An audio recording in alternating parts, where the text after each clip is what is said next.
Bé, les primeres manifestacions del disseny audiovisual les podem trobar en els títols de crèdits cinematogràfics. Jo crec que aquí tenim el primer origen. En els cinemes va recollir la tradició que hi havia en els teatres de que hi hagués un fulletó de mà on s'informava breument de la pel·lícula, els actors i del director de l'obra. Això es va recollir en el cinema, va haver els primers títols de crèdits inanimats, únicament posava la tipografia.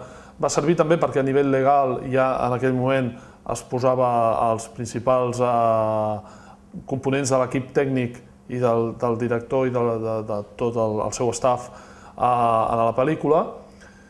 I tecnologia, experiments, ganes d'investigar, tècniques de les més diverses, van fer que comencessin a aparèixer les primeres animacions tipogràfiques, primers experiments, amb una tecnologia molt basada en el que pot ser la manipulació dels negatius de cinema, i diferents tècniques de stop motion, etc.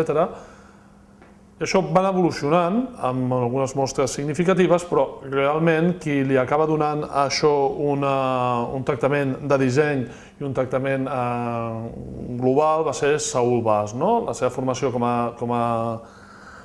a dissenyador gràfic, que primer va començar fent els cartells de les pel·lícules, però del cartell va començar a fer els primers títols de crèdits, les primeres animacions, donava un tractament de la promoció del producte d'una forma més global, inclús per Stanley Downey, va fer un logotip que representava també en el director, o sigui, tenia ja una visió, diguem, més de disseny.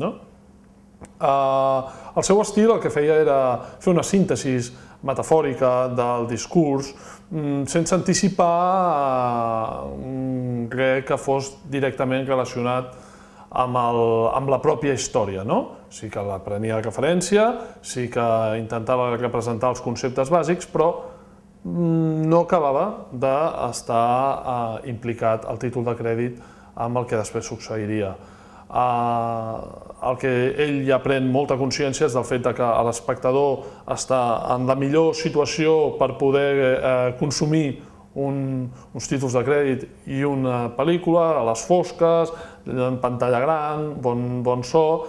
Per tant, allà se l'havia de portar emocionalment i deixar-lo en un estat d'ànim propici al consum que venia a la pròpia pel·lícula.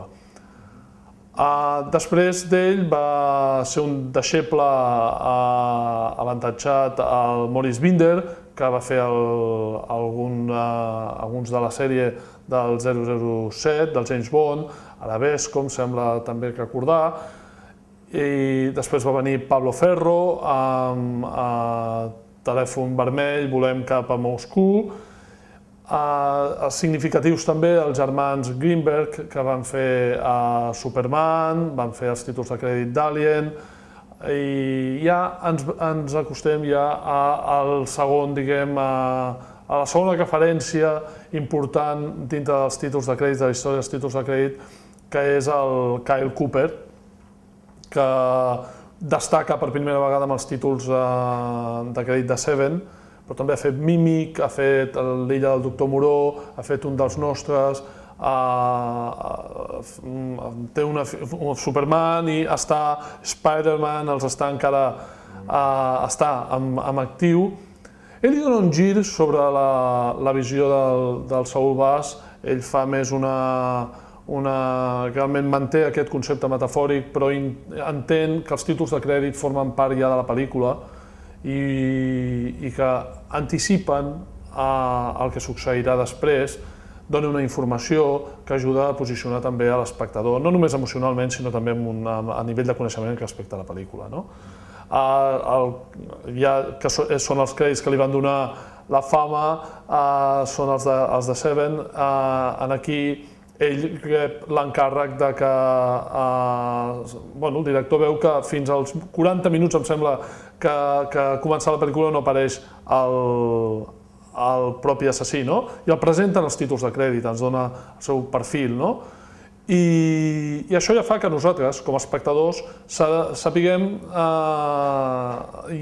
prèviament a què s'enfronten el Morgan Freeman i el Brad Pitt. Això fa que també visquem segur el relat d'una altra manera, des d'un altre posicionament. Dins del cinema no podem parlar pròpiament de disseny audiovisual en el moment en què la història ha començat. Perquè allà es poden produir molts efectes, pot haver molt trucatge. La darrera pel·lícula de Harry Potter ens expliquen que tots els mons, totes les muntanyes, tots els efectes són completament electrònics, les pells, tota la caracterització, però no podem parlar pròpiament de disseny audiovisual. No hi ha una referència metafòrica. El discurs va evolucionant per ell mateix i està seguint les directrius d'un guió. Estem explicant una història. El que estem fent és posar la tecnologia en funció d'un discurs, però no per generar-ne un de nou. On es genera un de nou és en el pròleg, que és una de les funcions que pot tenir el disseny audiovisual. L'ha d'organitzar, l'ha de fer pròlegs i l'ha de fer cloendes i l'ha d'anar-nos marcant en televisió en diríem una navegació, unes obertures i uns tancaments.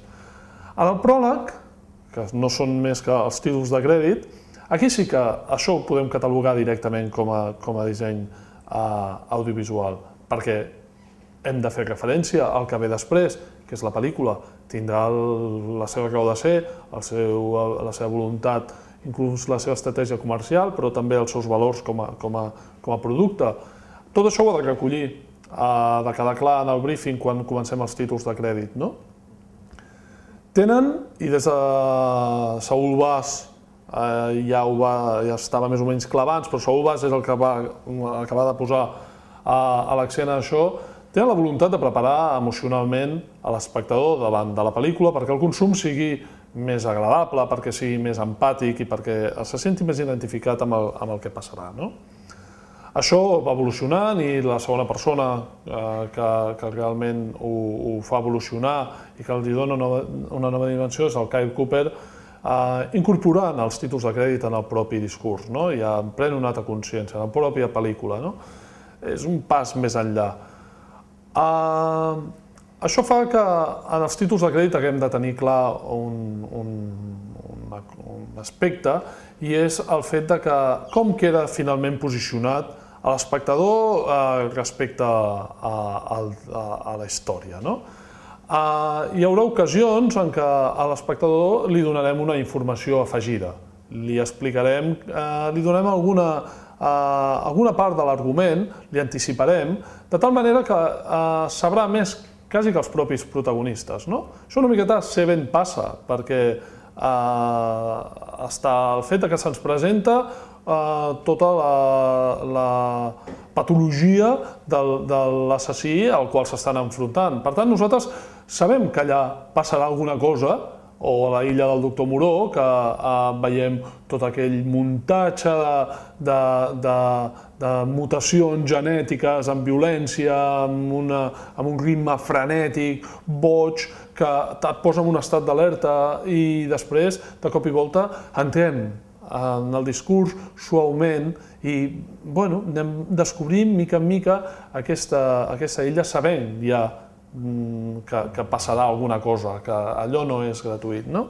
Per tant, estem amb més informació. Amb altres exemples diríem que quasi després d'una primera situació emocional, d'una contextualització emocional, comença el discurs i no tenim més que aquestes emocions i uns indicis de per on anirà, però hem d'anar evolucionant amb la pròpia pel·lícula. Els títols de crèdit de Saúl Bas una miqueta anirien en aquesta línia. Però després també ens podem trobar que el posicionament de l'espectador respecte al que se li explicarà és d'inferioritat. Se li ha generat un misteri, li falten dades, sap que passarà alguna cosa però no sap què. I l'exemple més clar d'això el trobem als títols de crèdit d'Alien.